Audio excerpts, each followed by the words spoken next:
Hello, athletes. Welcome and thank you for tuning into the Coach Katie Danger podcast, recorded live from Omaha, Nebraska. I'm your host, Coach Katie Danger, U.S. Army veteran, fitness coach, and founder of Red H Nutrition. Here's a fact for you. 99% of us are not elite athletes. We're individuals from all backgrounds, juggling life's priorities, including jobs, our families, their needs, and trying to find time to take care of ourselves. Every single week when you tune in, I'll be discussing clear, concise, and actionable strategies you can use to get the most from your fitness, nutrition, and mindset so you can optimize your life without compromising your time. So athletes, settle in and get comfortable. I'm here to educate, inspire, empower, and entertain you to help you enjoy the unique fitness journey that you are on. Hey athletes, what is up? It is Coach Katie Danger with episode number 72 of the Coach Katie Danger podcast. And I'm recording this on a beautiful afternoon in July in Omaha, Nebraska. And as a coach, I thought it was really important to dive deep into the reasons why most people don't reach their goals. There are billions of people in this world. Right now, billions of people. There are so many fish in the sea. And for some odd reason, there's just so many people who are Googling how to reach my goals, goal setting programs, mindset coaches. What else can I do? And oftentimes we're trying to look for external sources to our happiness. We're trying to look for external reasons why maybe we haven't reached our goals. And I think we're missing the point. I think we're missing the mark a lot. And that is exactly what this whole podcast is talking about. Today, I'm going to be diving into the three most abundant, most prominent, most destructive self-sabotaging behaviors that I have experienced, one, as an athlete, because I have done these myself. And number two, as a coach, because I see athletes, I see clients do these things all the time. And while we're so desperate to search for answers and find reasons why we are either going to reach our goals or, why we happen to be failing at things. Here's three reasons why, and they are all internal. They're not external. You can't go to the store and buy them. You can't Google it. What you have to do is you just have to get real with yourself. So sit back, relax, get real with yourself. And here are the three most prominent self-sabotaging behaviors that are derailing you from reaching your goals. The first one is don't leave anything to chance. Oftentimes when we set goals, we set them with good intentions. Of course we do. We want to be better. We want to improve ourselves. We don't want to be stagnant. We want to live a life that inspires others. When we are on our deathbeds, whenever that may be, we don't want to look back and go, God, I wish I would have done that. But when we leave things to chance, when we just roll the dice with our dreams, we're not really putting the effort forward necessary in order to get to where we want to go, because it does take action, it doesn't just take chance. It makes us feel really good to state our intentions. It gives us this motivation, or it might even get others to shut up and get off of our backs, right? Like, if we've got a problem, let's just go to an easy one, right? Like an alcoholic. If they just say that they're going to stop drinking, it might shut somebody up for a little while. And without a plan, however, a plan to actually stop the behavior, a plan in motion to do what we need to do, it's just like a lot of politics and campaign promises. They don't really have a lot of weight to them. So there's no staying power. And it doesn't mean that we don't mean what we say. We just don't have a plan.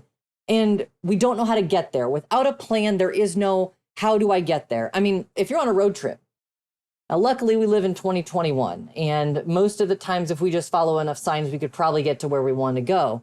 But if you don't make a plan or a route for a road trip, you could get lost. There were days before we had Google Maps. There were days before we had GPS. So we had to set our plans up. I remember as a kid, my parents, we would go to AAA, and we took a lot of road trips when I was a kid. I lived in Norfolk, Nebraska, and we would drive to Phoenix, Arizona. It was a 2-day trip. It really wasn't that fun. But nonetheless, my dad, he'd go up to AAA and they'd set up a roadmap, a plan.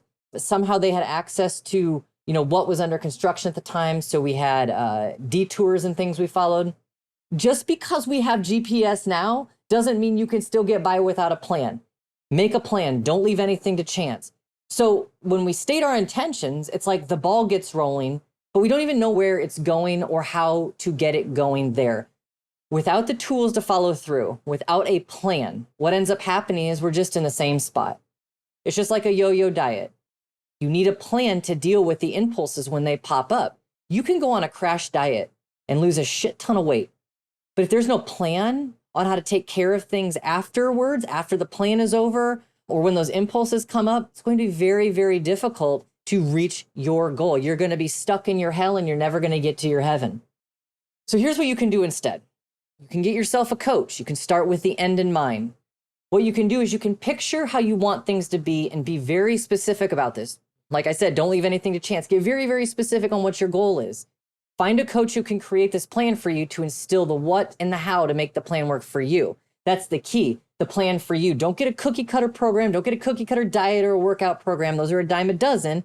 And there's a reason they're a dime a dozen. It's because they're cheap and they're not tailored towards you. So get a plan that's specific and goal-oriented for you that includes the what and the how. Break down these goals into segments. Take it one chunk at a time. I've said this in a few podcasts before, and I'll say it again. You eat the elephant one bite at a time. So break things down into segments and take one bite at a time. Find a way to monitor your progress objectively. So you can use things like fitness trackers. You can even use old school tools like calipers. If you're doing measurements around your waist, your hips, your thighs, things like that, you can use, one of those closed measurements tools. But the point is, when you want to track progress, make sure you're monitoring it in a way that shows if results are being made or not being made. And if you want to bail on your plan, if you are at a point you're like, I just don't want to do this anymore, don't bail on your plan until you have a plan for changing plans. Okay, so don't just quit something. Make sure you have a plan after the plan. All right, so that was number one. Don't leave anything to chance. That is probably the number one way that we self-sabotage, is we just don't think things through. We just think like, I heard this saying once, and I get it, and it's a little vulgar, but here it goes. I had somebody tell me once, you can make a wish in one hand, and you can take a shit in the other hand. And you know what's going to fill up faster? Yeah, I think you know. So that came from a very vulgar person, but you get the idea, right? You can make all the wishes you want, but unless you do something about it and take action with a plan, you're not going to get where you want to go. All right, number two. Oh gosh, have we all been here before? Unrealistic expectations. Here's what I mean by that. It is reasonable when you start a new program, whether it's weight training or weight loss, it's reasonable to expect to see progress. It is, like, that's why we do things. We want to see progress. So that's reasonable. But what is unreasonable is to expect that you'll lose 50 pounds in a month, or that you'll be Mr. Olympia in 6 months. That's unrealistic. It cannot happen that way, and it doesn't happen that way. So what happens is we allow wishful thinking to override our grip on common sense. We have to ask ourselves, do we have the savvy, do we have the talent, and do we have the resources to achieve these big hopes and dreams that we have? We need to get over the fact that we need quick vindication. You're going to see small progress when you start things if you follow the plan, but you're not going to see this big shining vindication or big one-upping of other people without persevering.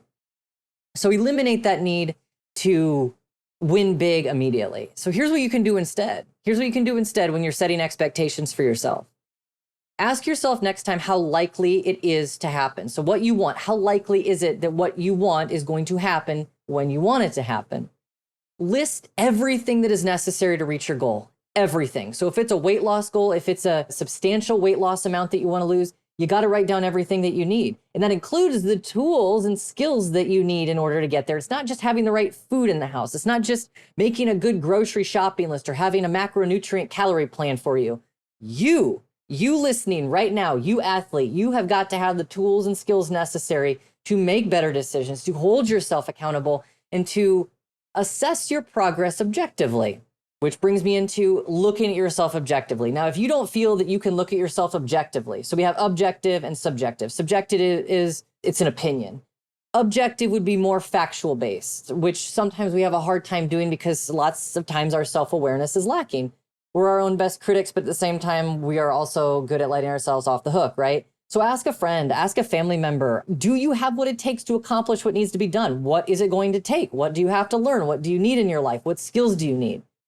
Then I want you to rate your goal on a scale of 1 to 10 in terms of its realistic nature to happen.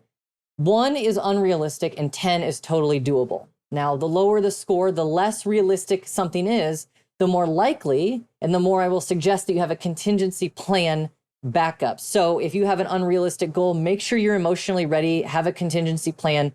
And like I mentioned in the first one about don't leave anything to chance, Don't bail on anything. Don't quit on anything until you have a plan for the backup plan. So this goes right into number 2 with unrealistic expectations.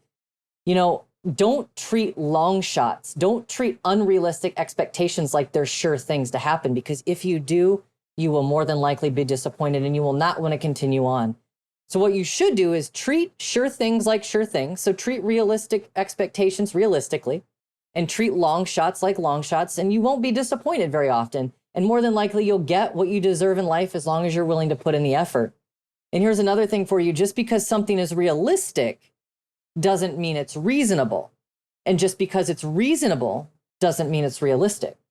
So make sure you take that, heed that advice. And when you're setting expectations for yourself, you rate them on a scale of 1 to 10 in terms of unrealistic or totally doable. It'll help keep you on track, and it'll help keep you mentally and emotionally in the game a lot longer.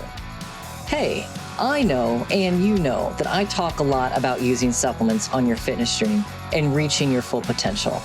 How I believe they're integral pieces of the puzzle to reaching your best self and best fitness results. But do you know how supplements fit into your plan? Do you know what to take for your goals and how much of a supplement you should take? If you've ever had any of those questions and you want to know how supplements can work for you and your goals, go to yourfitnesssupplements.com and take the free 3-point personalized supplement assessment. And with just a few questions, you'll have a complete personalized supplement recommendation in less than 60 seconds.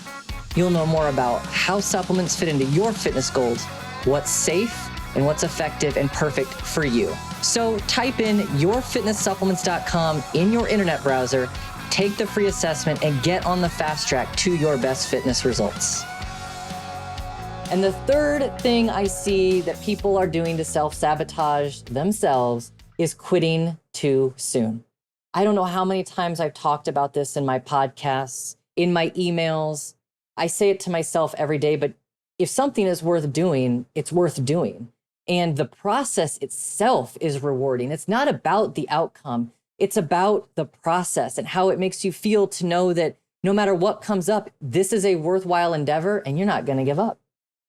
I would suggest, if you really want to know what that means, start a business. Start a business. It's not an easy venture. There's no such thing as overnight successes.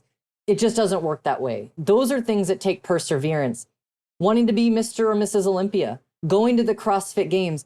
Do you know how many athletes I have met in my 18 years of fitness experience that have had very, very audacious goals? They've wanted to go to the CrossFit Games the moment they've ever learned how to do a clean and jerk. They've went to Planet Fitness one time and they want to be Mr. Olympia. And that is great. Like, I'm never going to shut anybody down. The thing is, you've got to find rewards in the process itself. The journey is where the fun is at. The outcome's just the icing on the cake. It's the process. We often think if we quit, we can just do something else. Sometimes we don't need to quit. We just need to try something different. So if we're not getting the results that we want, shift fire. Don't cease fire, just shift fire. Find out how you can do things a little bit differently. I've heard elite athletes say this often. The key to success is tolerating boredom and monotony. Training programs get very, very boring. They get very, very monotonous. And as you get more fit and you get more elite, the progress is so minute and you don't even see it anymore. Elite Olympic weightlifters, for example, my goodness, the amount of work and effort those individuals have to put in just to see like a fourth of a kilo improvement over a few years, that takes dedication, it takes work, and it takes love of the process and a conviction to the journey. They're not necessarily worried about the outcome. I mean, that is great, right? Like, we want to get there, but it's the process that's rewarding. Oftentimes what happens is reality sets in. The honeymoon phase wears off, things get more difficult than we had anticipated, and we start seeing all the obstacles in the way. We want to avoid embarrassment. We don't want to be seen as weak.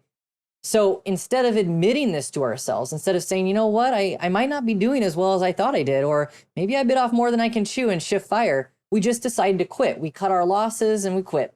Rather than persevering through the discomfort, we just decide it's not what we wanted to do. We avoid that pain and discomfort and we move on. Now, quitting serves a purpose. Quitting serves a purpose of relieving frustration and anxiety about an unknown outcome.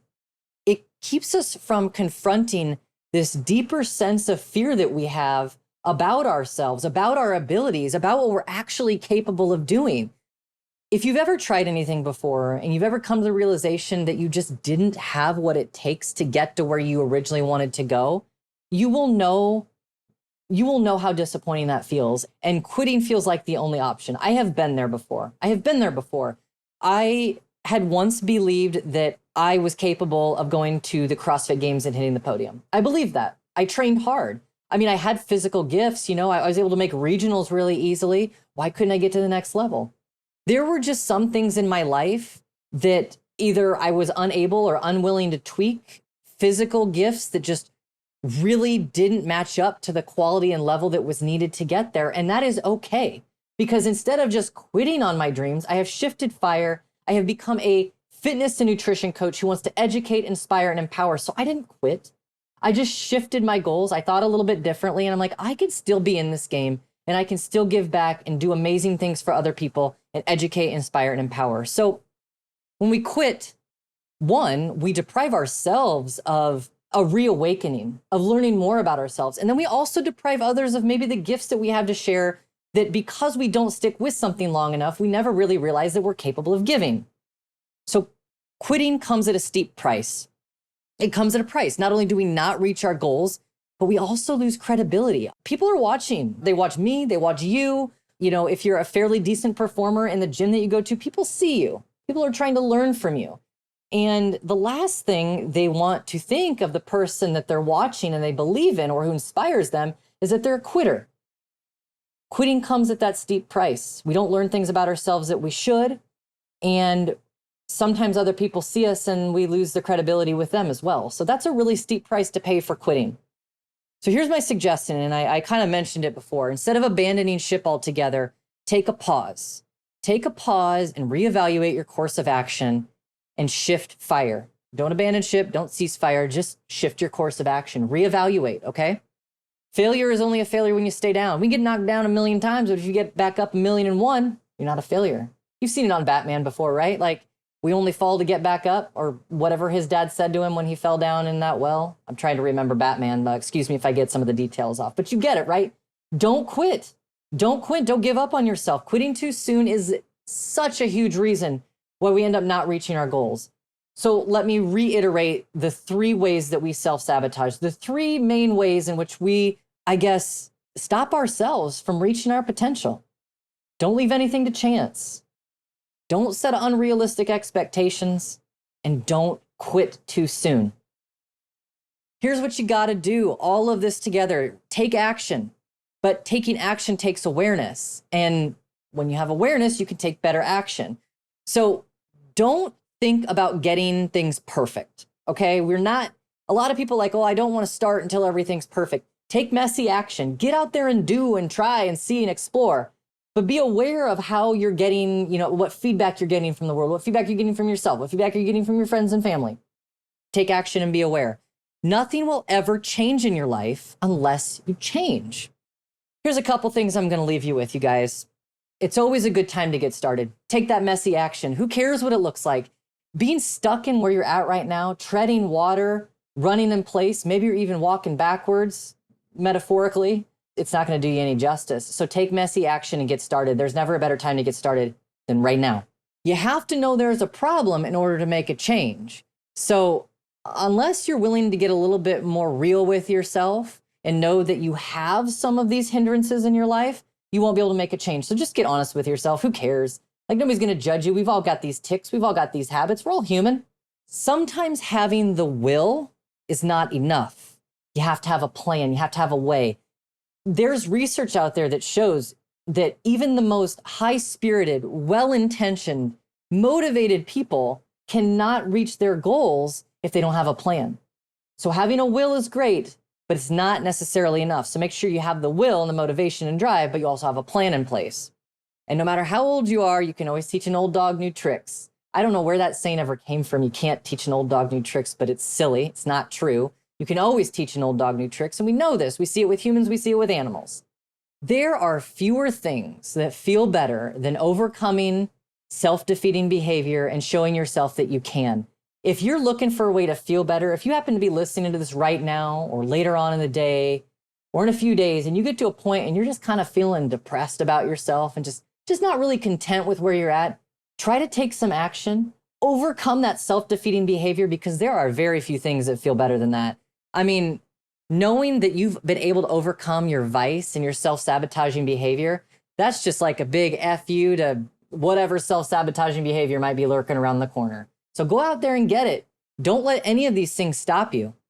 Here's the deal, athletes. If you're ready to make changes, if you're ready to create an actual plan and stop leaving things to chance, if you're sick and tired of quitting too soon, and you're really fed up with setting unrealistic expectations that do not come to fruition, I want you to schedule your call with me now. I want to be your coach.